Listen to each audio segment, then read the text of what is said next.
एक बार की बात है, राजा अकबर व बीरबल दरबार में बैठे कुछ अहम मामलों पर चर्चा कर रहे थे। तभी बीरबल ने अकबर से कहा, मुझे लगता है कि ज्यादातर पुरुष जोरू के गुलाम होते हैं और अपनी पत्नियों से डर कर रहते हैं। बीरबल की यह बात राजा को बिल्कुल भी पसंद न आई। उन्होंने इस बात का विरोध किया। इस पर बीरबल भी अपनी बात मनवाने पर अड़ गए। उन्होंने राजा से कहा कि वे अपनी बात को सिद्ध कर सकते हैं, मगर इसके लिए राजा को प्रजा के बीच एक आदेश जारी करवाना होगा।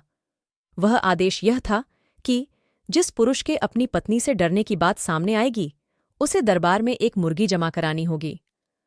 राजा बीरबल की इस बात पर तैयार हो गए।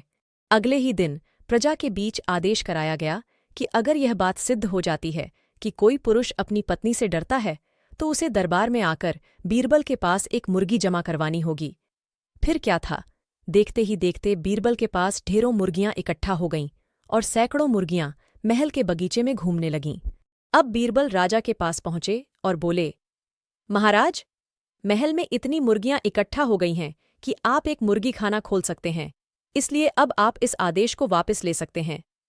मगर महाराज ने इस बात को गंभीरता से नहीं लिया और महल में मुर्गियों की संख्या धीरे धीरे और भी ज्यादा बढ़ने लगी।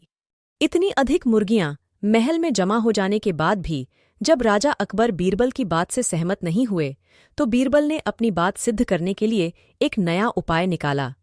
एक दिन बीरबल राजा के पास गए और बोले, महाराज, मैंने सुना है कि पड़ोस के राज्य में एक बहुत की खूबसूरत राजकुमारी रहती है। अगर आप चाहें तो क्या मैं आपका रिश्ता वहां पक्का कराऊं?